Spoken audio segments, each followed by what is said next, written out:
आज मेरी शादी की रात थी और मैं बेहद घबराई हुई थी। ईशान के बारे में मेरी ननद मुझे पहले ही बता चुकी थी। लाकि वो बेहद रोमांटिक टाइप का नौजवान है और मेरी तस्वीर देखकर ही मेरा दीवाना हो गया है। मैं उन लड़कियों में से न थी जो रोमांस को बहुत ज्यादा पसंद करती हैं। मुझे एक नॉर्मल लाइफ पसंद थी। पति का हर वक्त पत्नी की तारीफें करके आगे पीछे घूमना, उससे हर वक्त चिपके रहना मुझे बिल्कुल पसंद नहीं था। मुझे यह छिछोरापन लगता था। मुझे मेच्योर टाइप के लड़के पसंद थे और ईशान बिल्कुल वैसा ही था, अनमेच्योर। शादी की रात थी।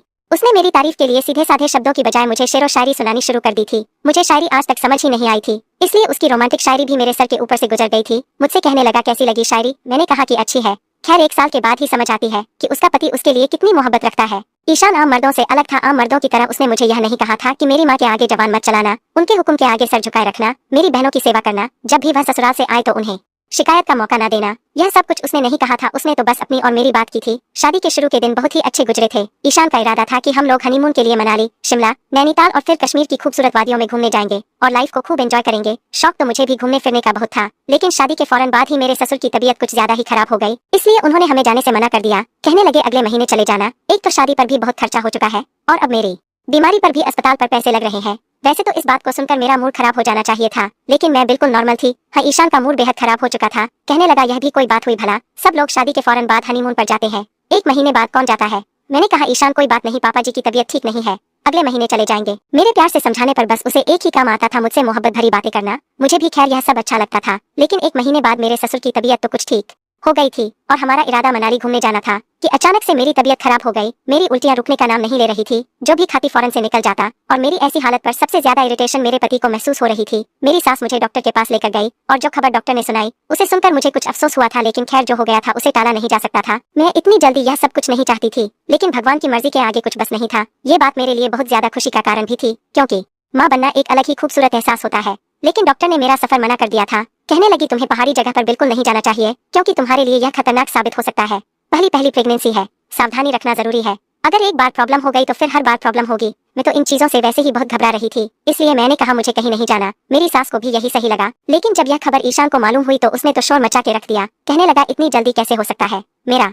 तो ईशान की बात सुनकर सांस ही अटक गया था। मुझे लगा कि शायद वह मुझे बदकिरदार और चरित्रहीन कहने की कोशिश कर रहा है, लेकिन उसकी अगली बात में मेरी सांस बहाल की थी। वह कहने लगा लोग अपनी शादी के पास 5-5 साल तक बच्चे का प्लान नहीं करते और अपनी लाइफ को एंजॉय करते हैं, और एक तुम हो कि इतनी जल्दी, क्या कुछ महीने बाद यह सब कुछ नहीं हो सकता था। मैंने कहा ईशान इस सब में मैं क्या कर सकती हूँ, यह तो भगवान की मर्जी है, और अगर तुम्हें बच्चा नहीं चाहिए था तो तुम्हें यह बात पहले सोचना चाहिए थी, तुम्हें सावधानी रखनी चाहिए थी। वह कहने लगा देखो इस चीज को इतना ज्यादा इशू मत बनाओ, हम अबॉर्शन करवा लेते हैं, बच्चा कुछ साल बाद पैदा हो जाएगा। मैंने कहा मैं किसी कीमत पर अपने बच्चे का कत्ल नहीं कर सकती। वह कहने लगा तो फिर प्रेगनेंसी में भी औरतें सब कुछ करती हैं, घूमती फिरती हैं, एंजॉय करती हैं, लेकिन मैंने साफ मना कर दिया। मैंने कहा डॉक्टर ने सख्ती से मना किया है, मैं कहीं नहीं जाऊंगी, और फिर यह पहाड़ी रास्ते बहुत ही खतरनाक होते हैं, इनमें सफर करना बहुत बड़ा रिस्क हो सकता है और मैं रिस्क नहीं ले सकती। जब हमारा बच्चा दुनिया में आ जाएगा तो हम चले जाएंगे। लेकिन ईशान का मूड इस बात पर बहुत ज्यादा खराब हो गया था। अगली सुबह मेरे सास ससुर ने भी हमें जाने से मना कर दिया कि ऐसी हालत में सफर करने की कोई जरूरत नहीं है। मैं उनकी बात को अच्छी तरह समझ गई थी, इसलिए मैंने कोई भी नाराजगी नहीं दिखाई थी, क्योंकि वह जो कह रहे थे मेरी भलाई के लिए कह रहे थे। हाँ, ईशान का व्यवहार मेरे साथ बदलने लगा था। अक्सर मेरा खट्टी चीज खाने का जी चाहता और मैं ईशान से मंगवाती तो ईशान कहता मुझे ये सब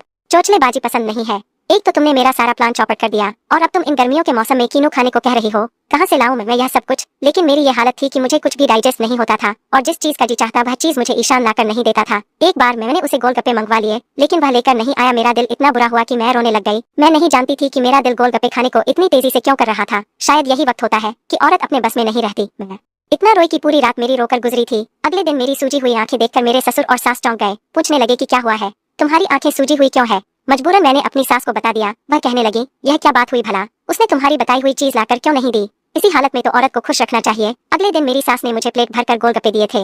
अक्सर ऐसा ही होता कि रात के वक्त मेरा जी मतलाने लगता। जैसे ही ईशान मेरे करीब आता, मुझे अपनी बाहों में भरता तो मुझे उबकाइयां सी आने लगती। इसे मौके पर ईशान को मेरी हालत समझनी चाहिए थी, लेकिन वह इस बात से चिढ़ने लगता। मैं मुंह पर हाथ रखकर फौरन वॉशरूम में भागती थी। जैसे ही मैं वॉशरूम से बाहर आती तो सबसे ज्यादा बुरी शक्ल मुझे बाहर आकर ईशान की देखने को मिलती थी। मैं बेहाल होकर बेड पर बैठ जाती, उसे कहती प्लीज मुझे एक गिलास पानी पिला दो, तो बजाय मेरा एहसास करने के वह कहता मेरा दिमाग खराब मत करो, सारे मूड का सत्यानाश कर देती हो, तुम्हें तो बस एक ही काम है। यह कहकर वह अपना कंबल लपेट कर सो गया और मैं बुरी तरह हाँप रही थी। एक तो शादी के फौरन बाद घर की जिम्मेदारियां और फिर इतनी जल्दी प्रेगनेंसी। मेरी जिंदगी एकदम बदल चुकी थी। 1 महीने में क्या से क्या हो गई थी और यह सब कुछ मेरे लिए नया नया था। मैंने अपने बहते आंसू साफ किए, बड़ी मुश्किल से उठकर किचन में चली गई, फ्रिज से ठंडा पानी निकाला और घूंट घूंट पीने लगी। जैसे ही 4 महीने हुए मेरा शरीर कुछ उभरने लगा था। जब भी मैं ईशान को बोलती मेरे साथ डॉक्टर के पास चलो मुझे चेकअप करवाना है, तो वह मुझे चिढ़ने लगता, मुंह बिगाड़ते हुए कहता, इस हालत में जहर लग रही हो तो मुझे इसे तुम्हें बाहर लेकर नहीं जाना, लोग ना जाने मुझे किन किन नजरों से देखेंगे। ऐसा करो, माँ जी के साथ चली जाओ। अपने पर्स से कुछ 1000 रुपए निकाल कर वह मेरे हाथ पर रख देता। मैं उसे मनाने की बहुत कोशिश करती कि इसमें मेरा क्या दोष है, तुम मेरे साथ ऐसा व्यवहार क्यों करते हो। अब यूं ही दिन गुजरने लगे थे। यह 9 महीने मैंने बड़ी मुश्किल से गुजारे थे, क्योंकि इन 9 महीनों में एक दिन भी ऐसा ना था कि मुझे उल्टी ना आई हो। लेकिन मेरे सब्र का फल मेरे भगवान ने मुझे बहुत खूबसूरत दिया था। मैंने एक बहुत ही प्यारे से बेटे को जन्म दिया था। उस दिन तो ईशान के चेहरे पर भी मुस्कुराहट थी। सबसे पहले उसने ही अपने बेटे को अपनी बाहों में भरा था और प्यार किया था। जाहिर है औलाद औलाद ही होती है। सब लोग बहुत खुश थे, मेरी नंद, सास, ससुर और खासकर ईशान। मेरा बेटा सी सेक्शन से पैदा हुआ था, इसलिए मुझे चलने फिरने में बेहद तकलीफ होती थी। पूरा दिन तो मेरी सास और नंदे और घर की नौकरानी मेरा ख्याल रख लेती थी, लेकिन अगर रात को मुझे वॉशरूम जाना पड़ता तो इंसान मेरा हाथ तक नहीं पकड़ता था। कहता था, प्लीज मैं यह सब नहीं कर सकता। मैं बड़ी मुश्किल से बेड से उठती थी, दीवार पड़कर सहारा लेते हुए वॉशरूम जाती थी। फिर यह भी डर होता था कि कहीं गिर गई तो मुसीबत हो जाएगी। अभी मैं बहुत मुश्किल से तकलीफ को सहते हुए वॉशरूम से बाहर आकर बेड पर बैठी थी, बुरी तरह से पसीने से भीग चुकी थी। मेरा सांस से सांस नहीं मिल रहा था, बुरी तरह से हाफ रही थी कि मेरा बेटा रियान नींद से जाग गया। उसे शायद भूख लगी थी। ईशान उस वक्त गहरी नींद में था, लेकिन रियान के रोने की आवाज सुनकर बजाय उसे पकड़ने के मुझे कहने लगा, निहारिका प्लीज इसे चुप करवाओ, मुझे सुबह ऑफिस भी जाना है। मैंने कहा, ईशान थोड़ी देर के लिए इसे पकड़ लो, देख नहीं रहे मेरी क्या हालत हो गई है। कहने लगा, बस भी करो, यह बच्चे संभालना और पालना मेरे बस की बात नहीं है, मैं यह सब नहीं कर सकता। पकड़ो भाई इसे, अजीब मुसीबत है, रात को सोना भी नसीब नहीं होता। यह कहकर उसने अपना तकिया और कंबल उठाया और कमरे से बाहर चला गया। मेरा बेटा रियान रोए जा रहा था और मेरी हालत ये थी कि मैं बैठ भी नहीं पा रही थी। मुश्किल से मैंने अपने पांव बेड पर रखे और बेआवाज आंसुओं के साथ रोते हुए अपने बच्चे को उठाया था। उसे सीने से लगाकर मैं भी फूट फूट कर रोने लगी थी। क्या यह होती है मर्द की मोहब्बत। मैंने उसकी औलाद को 9 महीने अपने शरीर का हिस्सा बनाया था, मौत से लड़कर उसके बच्चे को इस दुनिया में लाई थी और उसे बाप बनाया था। क्या उसका इतना भी फर्ज नहीं बनता था कि वह मेरी हालत को देखते हुए मुझ पर तरस खा लेता। 1 महीना कैसे गुजरा था यह मैं ही जानती हूँ। बेशक मेरी सास बहुत अच्छी थी, लेकिन 10 दिन बाद तो उन्होंने भी कह दिया था कि थोड़ा सा तुम भी किचन में चली जाया करो, ईशान को तुम्हारे ही हाथ के नाश्ते की आदत लग गई है।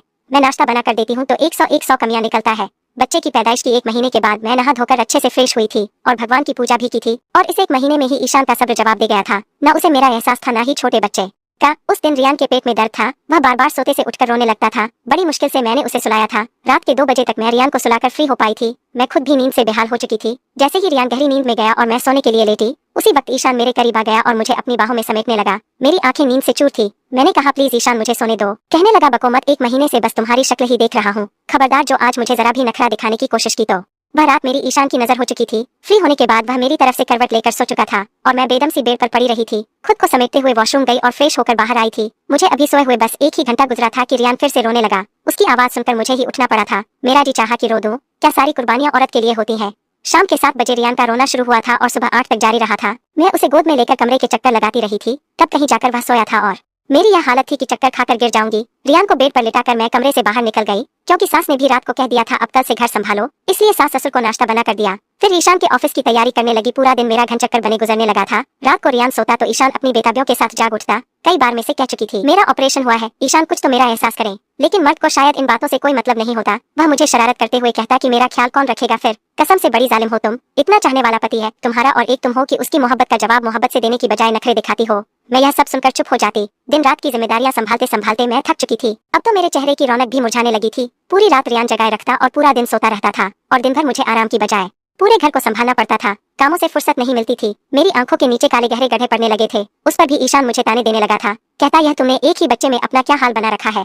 अपना शरीर देखा है, तुमने हर तरफ से फैलने लगी हो। कम ऑन यार, थोड़ा कम खाया करो। तुम्हें पता है ना मोटी लड़कियों से मुझे कितनी चिढ़ है। यार प्लीज खुद को मेंटेन करके रखो। ईशान ना जाने क्यों बहुत चिड़चिड़ा सा रहने लगा था। हालांकि घर की और बच्चे की जिम्मेदारियों के बावजूद मैं ईशान के घर आने से पहले तैयार हो जाती थी, लेकिन आजकल उसे मुझ में कमियां ही कमियां नजर आने लगी थी। 1 साल बीत गया था और रियान अब पैर पैर चलने लगा था, लेकिन ईशान का व्यवहार एकदम बदल चुका था। अक्सर ऑफिस से आते ही खाना खाकर दोस्तों में चला जाता और कहता, देर से आऊंगा। कई बार मैं ईशान से कह चुकी थी कि मुझे और रियान को कभी तो कहीं घुमाने ले जाया करो, लेकिन वह सुनता ही नहीं था। कहता, बिजी हूँ, ऑफिस के कामों से फुर्सत नहीं मिलती, तुम मम्मी पापा के साथ चली जाया करो। यह कहकर वह तैयार होकर दोस्तों में चला जाता। रात को देर से घर आता। कभी कभी तो रात के 2 बजे तक मैं उसका इंतजार करती रहती, लेकिन एक बार जब वह घर आया तो उसकी आंखें मुझे नशे से चूर लग रही थी। गाना गुनगुनाते हुए वह घर में दाखिल हुआ था। मैं इस वक्त गुस्से में थी। वह मुस्कुराते हुए मेरे गाल पर चुटकी काटकर कहने लगा, हाय स्वीट हार्ट, कैसी हो जाने मन। यह कहकर कमरे की तरफ जाने लगा। मैंने घर का में गेट बंद किया और कमरे में आते ही दरवाजा बंद कर लिया और ईशान से कहा, आपने यह क्या तमाशा लगा रखा है। रोज आप 2 बजे आते हैं, ऐसे कौन से दोस्त हैं आपके जो रात भर आवारागर्दी करते रहते हैं। क्या उनकी पत्नियां उनसे नहीं पूछती हैं। मेरे तपे हुए शब्दों को सुनकर ईशान भी सीरियस हो गया। कहने लगा, मतलब क्या है तुम्हारा, सारी रात तुम्हारे पास बैठा रहा करूं, कहीं आने जाने पर भी पाबंदी है मुझे। मैंने कहा, ईशान हर चीज की एक हद होती है, सिर्फ दोस्त ही आपकी जिंदगी में रह गए हैं वक्त देने के लिए। मेरा भी दिल चाहता है कि आप मुझसे बातें करें। वह मेरी बात सुनकर कहने लगा, तुम्हारे पास समय ही कब होता है। मेरे लिए जब देखो रियान रियान करती रहती हो। मैं तो ईशान की बात सुनकर हैरान हुई थी। मैंने कहा आपको अपने बच्चे से जेलसी है। ईशान वह कहने लगा शट अपने हाथ का, मुझे क्यों अपने बच्चे से जेलसी होगी, बस मैं बिजी हो गया हूँ। ऑफिस से थका हुआ आता हूँ तो मुझे रिलैक्स चाहिए होता है, इसलिए अपने दोस्तों के साथ जाकर बैठ जाता हूँ। अब तुमसे यह भी बर्दाश्त नहीं होता। यह कहकर वह अपने कपड़े बदल कर सो गया था। अगले दिन जब मैं उसके कपड़े धोने लगी तो उसकी शर्ट की पिछली तरफ लिपस्टिक का निशान देकर मेरे होश उड़े थे। मैंने वह शर्ट वैसे की वैसी रख दी। पूरा दिन मेरा गुस्से से बुरा हाल रहा था। अब मुझे याद आने लगा कि ईशान ने अपने मोबाइल पर पासवर्ड लगाया हुआ था। इससे पहले उसने कभी नहीं लगाया था। अब वह अक्सर कमरे में फोन पर बैठा किसी से हंस हंस कर बातें करता रहता था। जब भी मैं कमरे में आती तो फौरन से फोन बंद कर देता। कहता मैं बाद में तुमसे बात करूंगा। मैं पूछती किसका फोन था तो एकदम गड़बड़ा जाता। कहता दोस्त का फोन है और फिर बात को बदल देता। रात को जब ईशान ऑफिस से वापस आया तो खाना खाते ही मुझसे कहने लगा मैं दोस्तों के पास जा रहा हूँ, रात को देर से आऊंगा। मैंने कहा आज आप कहीं नहीं जाएंगे। वह कहने लगा फिर तुम। हारा वही रोज का तमाशा शुरू हो गया है। वो गुस्से से कह रहा था। मैंने अलमारी से उसकी शर्ट निकाली और उसके ऊपर फेंक दी। मेरी इस हरकत पर वो कहीं लगा क्या बदतमीजी कर रही हो तुम मेरे साथ, यह क्या हरकत है। शर्ट उसके मुंह पर जाकर लगी थी और फिर जमीन पर गिर गई थी। वो गुस्से से मुझे घूर रहा था। मैंने वो शर्ट पकड़ी और लिपस्टिक का निशान दिखाया। मैंने कहा ये सब क्या है। जैसे ही उसकी नजर निशान पर पड़ी थी उसकी रंगत उड़ी थी। मैंने कहा तो ये है तुम्हारी वो दोस्त जिसे तुम रोज मिलने जाते हो। ईशान कौन है यह लड़की। वो मुझसे नजरें चुराने लगा। मेरे शब्द तेज हुए थे। मैंने कहा मैं आपसे कुछ पूछ रही हूँ, कौन है ये लड़की जो आपके इस हद तक करीब है। मेरी आवाज में ना चाहते हुए भी नमी उतर आई थी। मेरी आंखों से आंसू बहने लगे थे।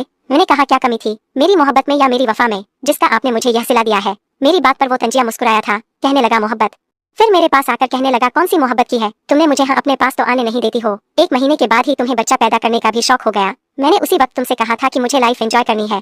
हम खामोशी से अबॉर्शन करवा लेते, किसी को कुछ पता नहीं चलता। बच्चे का क्या था 2-4 साल भी पैदा हो जाता। लेकिन तुम नहीं मानी तो पर तो पाप और पुण्य का भूत सवार हो गया था कि बच्चा गिरा दिया तो पाप लगेगा। निहारिका अगर मुझसे मोहब्बत होती तो तुम मेरी बात मानती। हम नैनीताल, कश्मीर और मनाली जैसी खूबसूरत जगह पर घूमकर अपनी लाइफ को एंजॉय करते। लेकिन तुम्हें मेरी पत्नी बनने से ज्यादा मां बनने का शौक ज्यादा था। फिर मुझे बाजू से पकड़कर आईने के सामने ले गया। कहने लगा देखो खुद को, क्या हुलिया बना रखा है तुमने। तुम्हारे कपड़ों से खुशबू की बजाय किचन के मसाले की बू आती है। रात को तुम्हारे पास आओ तो तुम्हें रियान के उठ जाने की चिंता सताती है। सुबह जल्दी उठकर मम्मी पापा को नाश्ता देने की चिंता सताती है। सबकी परवाह है, तुम्हें बस मेरी परवाह नहीं है। और अगर मैं थोड़ी सी दिलगी करने लगा तो तुम आज सवाल जवाब कर रही हो। मैं तो ईशान की बातें सुनकर जितना हैरान होते उतना कम था। मैंने कहा ईशान ये घर किसका है। मैं किसके घर को संभाल रही हूँ। किसके माँ बाप को सुबह नाश्ता देने की मुझे परवाह होती है। किसकी औलाद को पैदा करने और पालने की खातिर मेरा यह हाल हुआ है। मेरे चेहरे की रौनक खत्म हुई और मेरा फिगर खराब हुआ है। मैं रोने लगी थी। मुझ पर पागलपन सवार हो गया था। गुस्से में मैंने उसका गिरेबान पड़कर बुरी तरह झिझोड़ के रख दिया था, यहाँ तक कि उसकी शर्ट के बटन टूट गए थे। मैंने कहा इस घर में मेरी क्या हैसियत है। क्या मैं नौकरानी हूँ तुम्हारी या तुम्हारे माँ बाप की या तुम्हारी बहनों की कि जब वह आती है तो मैं पूरे के पूरे टेबल सजा देती हूँ। क्या रियान सिर्फ मेरा बेटा है, तुम्हारा कुछ नहीं लगता। मैंने कहा मैं तुम्हारी पत्नी हूँ, तुम्हारा घर संभाल रही हूँ, तुम्हारे बच्चे को पाल रही हूँ। तुम होते कौन हो मेरे साथ बेवफाई करने वाले। मैंने कहा ईशान मैं उन औरतों में से हरगिज नहीं हूँ जो मर्द की इस तरह की अयाशी के साथ कंप्रोमाइज करते हुए उसी के साथ रहकर अपनी जिंदगी की गाड़ी खींच लेती हैं। मेरा यह कहना था कि उसने अपने गिरेबान से मेरा हाथ छुड़ाकर मुझे पीछे धकेला था। कहने लगा ठीक है जाओ दफा हो जाओ यहाँ से, निकलो मेरे घर से बाहर। तुम्हें अगर यहाँ रहना है तो ऐसे ही गुजारा करना होगा मेरी इसी अयाशी के साथ, क्योंकि अब मैं राधिका को छोड़ नहीं सकता। मैं तो ईशान की बात सुनकर चकरा कर रह गई थी। मैंने कहा ठीक है। मैंने अलमारी से अपने कपड़े निकाले और बेड के नीचे रखे बैग में अपने कपड़े डालना शुरू कर दिए। यह देखकर ईशान बड़े गुस्से से मेरे पास आया। मुझे बाजू से पकड़कर कहने लगा सोच समझकर इस घर से बाहर कदम निकलना निहारिका। अगर तुम एक बार इस घर से बाहर गई तो तुम्हारी जगह राधिका ले लेगी। मैं उससे शादी कर लूंगा। यह सुनना था कि मैं सांस लेना भूल गई थी। यह कहते हुए वह कमरे से निकल गया था। हमारे शोर शराबे से रियान उठ गया था और अब वो रोए जा रहा था, लेकिन मैंने उसे चुप नहीं करवाया। मैं खुद भी फूट फूट कर रोने लगी थी। हम दोनों के रोने की आवाज सुनकर मेरी सास मेरे कमरे में आ गई। कहने लगी क्या हुआ है, तुम्हें क्यों रो रही हो बेटा, और यह रियान को क्या हुआ है, देखो कितना रो रहा है, उसे चुप क्यों नहीं करवा रही। मैंने कहा आपके बेटे ने मेरी जिंदगी बर्बाद कर दी। क्या बिगाड़ा था मैंने उसका। वह मुझसे पूछने लगी क्या हुआ है, ईशान ने क्या कह दिया। मैंने कहा मेरे होते हुए वह दूसरी औरतों के पास जाता है। यह सुनना था कि मेरी सास को भी गुस्सा आ गया। उन्होंने ईशान को फोन करके घर पर बुला लिया। यह बात मेरे सास ससुर को पता चल चुकी थी, लेकिन ईशान की बेशर्मी का यह हाल था कि कहने लगा तुमने मेरे घर वालों को बताकर अच्छा नहीं किया है निहारिका। बात कमरे की हद तक थी, अगर तुम कमरे में ही रहने देती तो ज्यादा अच्छा होता। ईशान ने गुस्से में आकर मुझे तलाक की धमकी दे दी। कहने लगा निहारिका मैं तुम्हें तलाक दे दूंगा। यह सुनकर मेरे ससुर ने ईशान के मुंह पर जोरदार थप्पड़ मारा था। कहने लगे यह क्या बकवास कर रहे हो, जरा सी बात पर तुम पत्नी को तलाक दोगे। खबरदार जो एक शब्द भी मुंह से निकाला। लेकिन मुझे तो लगा जैसे मेरा सब कुछ खत्म हो गया है, बिखर गया है। मैं फौरन से उसी हालत में घर से बाहर निकल गई थी। ना मेरे सर पर दुपट्टा था, ना मेरे हाथ में कोई सामान और ना ही रियान। मैं रोते हुए तेज तेज सड़क की तरफ जा रही थी। जैसे ही मैं मेन रोड तक पहुंची मैंने रिक्शा लिया और अपने घर चली गई। मुझे रात के समय रोते हुए देखकर मेरे माँ बाप परेशान हुए थे। मेरा भाई मुझसे बजे पूछने लगा। मैं अपने भाई के साथ लगी और रोते हुए उसे बता दिया कि ईशान ने मुझे तलाक की धमकी दी है। यह खबर मेरे घर वालों पर कयामत की तरह गिरी थी। फिर बहुत ज्यादा लड़ाई झगड़ा हुआ था ईशान के साथ और मेरे भाई के साथ। उसने कहा कि मैंने अभी सिर्फ तलाक की धमकी दी है, अगर तुम्हारी बहन ने अपना घर बसाना है तो उसे बोलो शराफत से घर आ जाए, वरना कुछ ही दिनों में मैं तलाक के कागजात भी भेज दूंगा और उसका और मेरा रिश्ता हमेशा हमेशा के लिए खत्म हो जाएगा। मेरे भाई ने कहा कि मेरी बहन मुझ पर बोझ नहीं है, जहाँ तुमने तलाक की धमकी दी है तलाक भी दे दो, हमें कोई फर्क नहीं पड़ता। लेकिन अब वो तुम्हारे घर नहीं आएगी। हर रोज मुझे अपने बच्चे रियान की याद सताती थी। 1 साल का ही तो था, लेकिन मैंने भी दिल पर पत्थर रख लिया था, क्योंकि अगर उसे भी अपने साथ ले आती तो ईशान को कभी भी अपनी गलती का एहसास नहीं होता। कोई भी दूसरी औरत किसी का बच्चा नहीं पालती। 15 दिन हुए थे मुझे मायके में बैठे हुए, जब मेरे सास ससुर रियान को साथ लेकर आए थे। रियान रोए जा रहा था, उसे देखकर मेरा दिल बुरी तरह तड़पा था। इससे पहले कि मैं उसकी तरफ लपकती, मेरे भाई ने मेरा हाथ पकड़कर मुझे ना का इशारा किया और कहने लगा, निहारिका अपने कमरे में जाओ, मैं इन लोगों से बात करता हूँ। मेरी सास कहने लगी, निहारिका हमारे साथ वापस चलो, क्यों गलती कर रही हो? ईशान उस लड़की से शादी कर लेगा और तुम्हारा घर बर्बाद हो जाएगा। यह सुनकर मेरा दिल बेचैन हुआ था। एक बार सोचा कि वापस लौट जाती हूँ, मेरे बच्चे की जिंदगी बर्बाद हो जाएगी। लेकिन उससे पहले कि मैं कुछ कहती, मेरा भाई कहने लगा, मेरी बहन ही क्यों कुर्बानी देती रहे? अगर ईशान शादी कर सकता है तो निहारिका की भी दूसरी शादी हो सकती है। अपने बेटे से कहो कि तलाक के कागजात भेज दे। मेरी बहन निहारिका को उसके नाम पर बिठाए नहीं रखूंगा। मेरी सास रोने लगी, कहने लगी, रियान की जिंदगी बर्बाद हो जाएगी। माँ ही औलाद की खातिर कुर्बानी देती है। मर्द तो ऐसे शौक पाल लेते हैं, लेकिन वक्त गुजरने के साथ बाज भी आ जाते हैं। मेरे भाई ने कहा, माफ कीजिए आंटी जी, लेकिन हमारे समाज में आप जैसी ही माँ की ऐसी बातों की वजह से ही बेटे अपनी पत्नी के होते हुए बाहर के ऐसे गंदे शौक पलते हैं, क्योंकि उनकी परवरिश आप जैसी माँ यह सोच कर करती हैं कि लड़का है, अगर ऐसा काम शौक में कर भी लेगा तो कोई बात नहीं, औरत सब्र करके बैठ जाएगी। लेकिन हर बार औरत ही सब्र क्यों करे? आदमी को भी अपनी गलती का एहसास होना चाहिए। मेरे सास और ससुर चले गए थे, मुझे अपने बच्चे के बिना जिंदगी उदास लगती थी। लेकिन मेरा भाई मुझे समझाने लगा, तुम सब्र करके बैठी रहो, अगर तुम यूं चली गई तो ईशान एक के बजाय 10 औरतों से संबंध रखेगा, क्योंकि उसे लगेगा कि तुम्हारे पास दूसरा ऑप्शन ही नहीं है।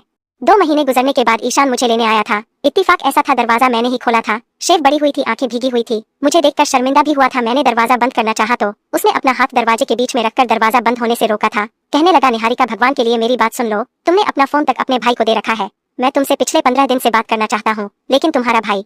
दरवाजा खोलो निहारिका, मुझे तुमसे बात करनी है। वह दरवाजा ढकेल के अंदर आ चुका था। शोर की आवाज सुनकर मेरा भाई और मेरे माँ बाप भी अपने कमरों से बाहर आ गए थे। दरवाजे पर ईशान को देखकर मेरा भाई गुस्से में आ गया और कहने लगा, यहाँ पर क्या करने आए हो? ईशान ने कहा, अपनी पत्नी को लेने आया हूँ। यह सुनकर मेरा भाई गुस्से से कहने लगा, वह पत्नी जिसे तुम तलाक दे चुके हो? उसने कहा, तलाक की धमकी दी थी, तलाक नहीं दी थी, और निहारिका अब भी मेरी पत्नी है। मैं उसे यहाँ से ले जाने का पूरा हक रखता हूँ। मेरा भाई मुझसे कहने लगा, निहारिका अपने कमरे में जाओ। मैं कमरे में जाने लगी, लेकिन ईशान की अगली बात सुनकर मेरे कदम वहीं रुक गए थे। ईशान कहने लगा, निहारिका, रियान बहुत बीमार है और अस्पताल में एडमिट है। मेरा बच्चा मर जाएगा, भगवान के लिए मेरे साथ चलो। यह सुनना था कि मैं तड़प कर पीछे पलटी थी। मैंने कहा, क्या हुआ मेरे बच्चे को? ईशान, उसकी आंखों से आंसू बह रहे थे। कहने लगा, जब से तुम आई हो बुखार नहीं उतर रहा उसका, बहुत कमजोर हो गया है। मैं फौरन ईशान के साथ चली गई। मेरा भाई मुझे पीछे से आवाज देता रह गया, लेकिन मैं रुक नहीं थी। मुझे इस समय सिर्फ और सिर्फ रियान की परवाह थी और किसी की नहीं। 3 दिन मैं अपने बेटे के पास अस्पताल में रही। मुझे देखकर उसके चेहरे की मुस्कुराहट लौट आई थी। मैंने उसे अपने सीने से लगा लिया था, गोद में भरकर चूम लिया था। वो मम्मा मम्मा कह रहा था। मैं उसे बेंथा चूम रही थी और रो रही थी। 3 दिन में उसकी तबीयत काफी ठीक हो गई थी।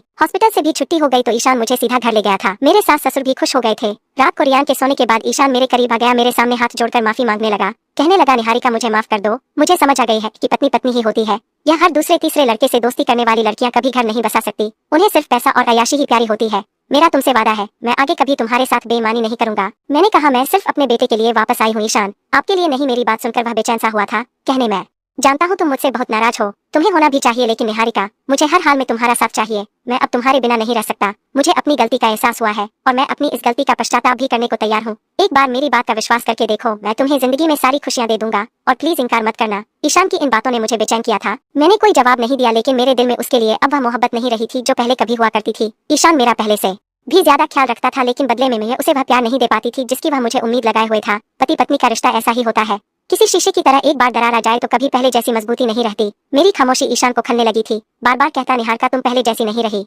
लेकिन मैं उसे जवाब नहीं देती। मर्द क्यों ये समझता है कि वह कुछ भी कर ले, पत्नी उसे हमेशा माफ करके पहले जैसी मोहब्बत देती रहेगी। ऐसा नहीं होता। मैंने उसको उसके घर को बसाने की खातिर अपनी नींद, अपना चैन, अपनी खूबसूरती तक को मिटा दिया था और उसने अपनी वफा देने के बजाय मुझे तलाक की धमकी दी थी और मुझे घर से निकाल दिया था। और उसे होश उस वक्त आया जब उस लड़की ने उससे शादी करने से इनकार कर दिया। फिर वह मुझसे पहले सी मोहब्बत की उम्मीद लगा रहा था। अगर वह लड़की उससे शादी के लिए इनकार ना करती तो क्या ईशान मुझे वापस इस घर में लेकर आता और मुझे मोहब्बत और वफा दे पाता? मेरा आप लोगों से यही सवाल है, क्या मुझे ईशान को माफ करके उसे दिल से स्वीकार कर लेना चाहिए या फिर सिर्फ अपने बच्चे